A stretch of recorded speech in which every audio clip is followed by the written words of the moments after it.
Тұлпар мініп туалған ұлттық жобасын қолдау мақсатында Қобыланды батыр жырынан үзінді оқудың отбасылық эстафетасын радиожурналист Мұхаммедәлі Болатұлының отбасынан алып, оқушылар сарайының директоры Ербол Слямұлы Іргебайдың отбасына және Атамекен бизнес арнасының журналисті Талғат Уәлидің отбасына және кәсіпкер жанұялық досымыз Сындаров Нұрлыбектің отбасына жолдаймыз.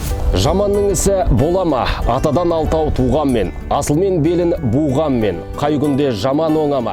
Ызғытып малды шығарып, Қобыланды батыр келеді, қияттың жаман әскері көп ол жақа кеңелді.